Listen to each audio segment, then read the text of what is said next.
بسم الله الرحمن الرحيم. ألف لام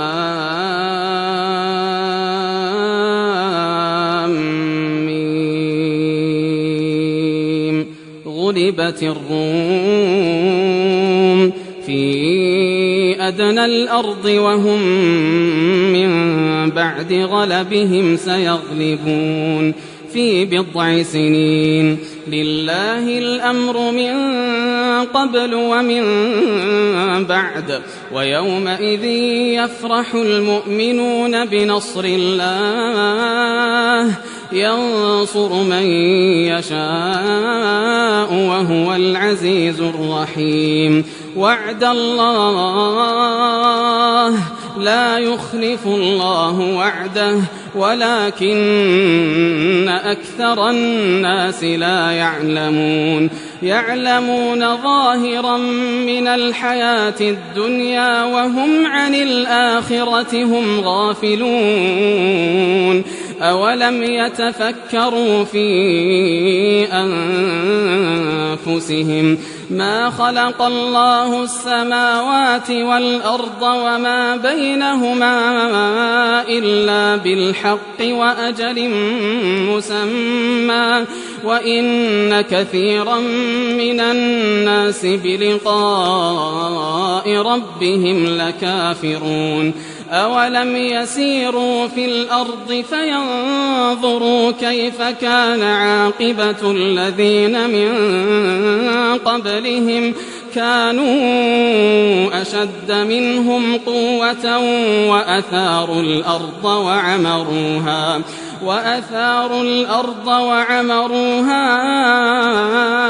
أكثر مما عمروها وجاءتهم رسلهم بالبينات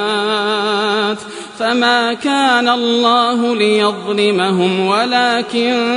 كانوا أنفسهم يظلمون. ثم كان عاقبة الذين أساءوا السوء أن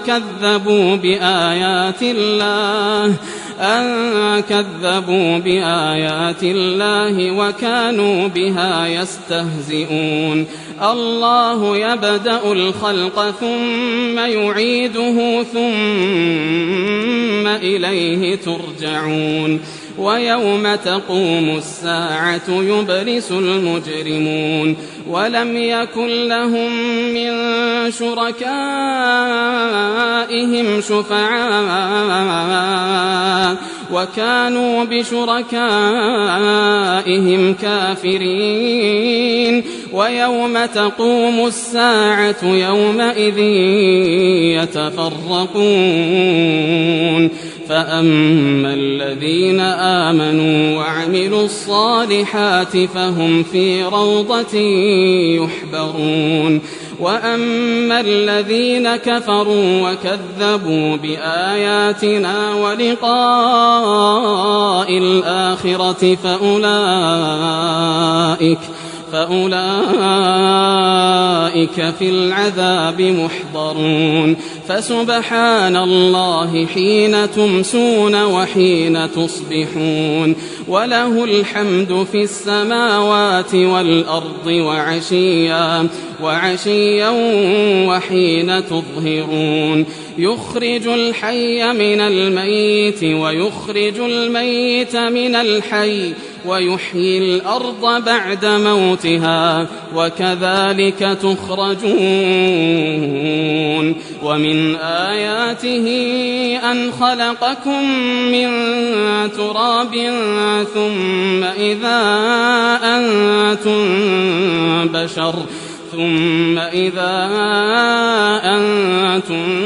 بشر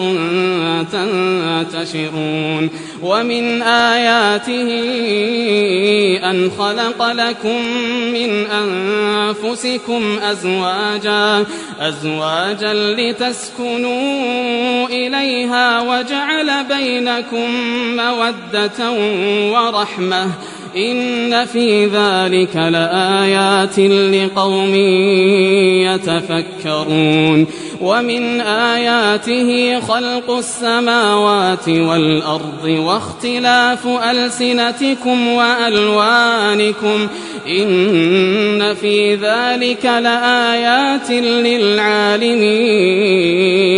ومن آياته منامكم بالليل والنهار وابتغاؤكم من فضله إن في ذلك لآيات لقوم يسمعون ومن آياته يريكم البرق خوفا وطمعا وينزل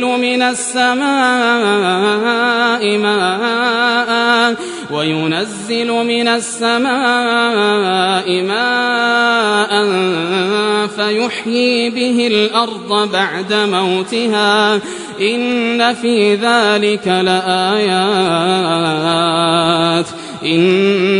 ذلك لآيات لقوم يعقلون ومن آياته أن تقوم السماء والأرض بأمره ثم إذا دعاكم دعوة من الأرض إذا أنتم تخرجون وله من في السماوات والأرض كل له قانتون وهو الذي يبدأ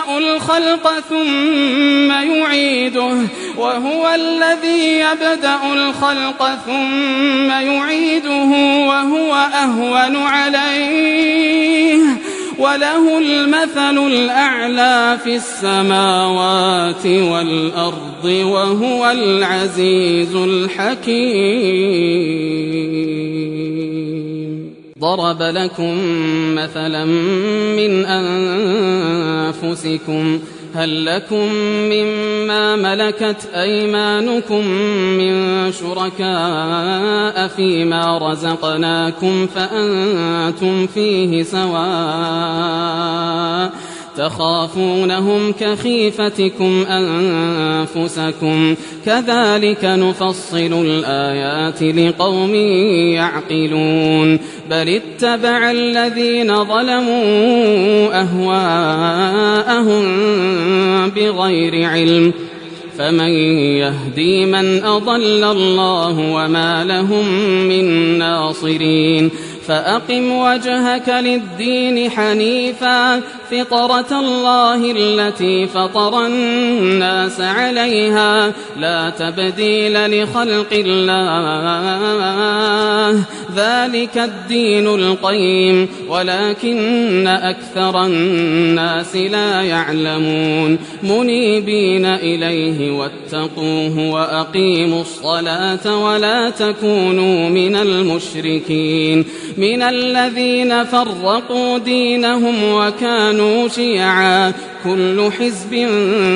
بما لديهم فرحون وإذا مس الناس ضر دعوا ربهم منيبين إليه ثم إذا أذاقهم منه رحمة إذا فريق منهم بربهم يشركون ليكفروا بما آتيناهم فتمتعوا فسوف تعلمون أم أنزلنا عليهم سلطانا فهو يتكلم بما كانوا به يشركون وإذا أذقنا الناس رحمة فرحوا بها وإن تصبهم سيئة بما قدمت أيديهم إذا هم يقنطون أولم يروا أن الله يبسط الرزق لمن يشاء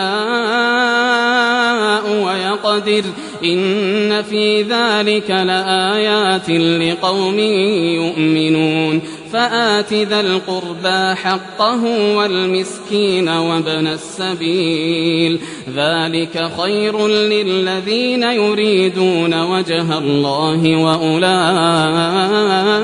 هم المفلحون وما آتيتم من ربا ليربو في أموال الناس فلا يربو عند الله وما آتيتم من زكاة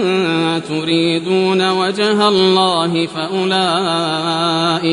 فأولئك هم المضعفون الله الذي خلقكم ثم رزقكم ثم يميتكم ثم يحييكم هل من شركائكم من يفعل من ذلكم من شيء سبحانه وتعالى عما يشركون ظهر الفساد في البر والبحر بما كسبت أيدي الناس ليذيقهم بعض الذي عملوا لعلهم يرجعون قل سيروا في الأرض فانظروا كيف كان عاقبة الذين من قبل كان أكثرهم مشركين فأقم وجهك للدين القيم من قبل أن يأتي يوم لا مرد له من الله يومئذ يصدعون من كفر فعليه كفره ومن عمل صالحا فلأنفسهم يمهدون ليجزي الذين آمنوا وعملوا الصالحات من فضله إنه لا يحب الكافرين ومن آياته أن يرسل الرياح مبشرات وليذيقكم من رحمته ولتجري الفلك بأمره ولتبتغوا من فضله ولعلكم تشكرون ولقد أرسلنا من قبلك رسلا إلى قومهم فجاءوهم بالبينات فانتقمنا من الذين أجرموا وكان حقا علينا نصر المؤمنين الله الذي يرسل الرياح فتثير سحابا فيبسطه في السماء كيف يشاء ويجعله كسفا فترى الودق يخرج من خلاله فإذا أصاب به من يشاء من عباده إذا هم يستبشرون وإن كانوا من قبل أن ينزل عليهم من قبله لمبلسين فانظر إلى آثار رحمة الله كيف يحيي الأرض بعد موتها إن ذلك لمحيي الموتى وهو على كل شيء قدير ولئن أرسلنا ريحا فرأوه مصفرا لظلوا من بعده يكفرون فإنك لا تسمع الموتى ولا تسمع الصم الدعاء إذا ولوا مدبرين وما أنت بهادي العمي عن ضلالتهم إن تسمع إلا من يؤمن بآياتنا فهم مسلمون الله الذي خلقكم من ضعف ثم جعل من بعد ضعف قوة ثم جعل من بعد قوة ضعفا وشيبة يخلق ما يشاء وهو العليم القدير ويوم تقوم الساعة يقسم المجرمون ما لبثوا غير ساعة كذلك كانوا يؤفكون وقال الذين أوتوا العلم والإيمان لقد لبثتم في كتاب الله إلى يوم البعث فهذا يوم البعث ولكنكم كنتم لا تعلمون فيومئذ لا ينفع الذين ظلموا معذرتهم ولا هم يستعتبون ولقد ضربنا للناس في هذا القرآن من كل مثل ولئن جئتهم بآية ليقولن الذين كفروا إن أنتم إلا مبطلون كذلك يطبع الله على قلوب الذين لا يعلمون فاصبر إن وعد الله حق ولا يستخفنك الذين لا يوقنون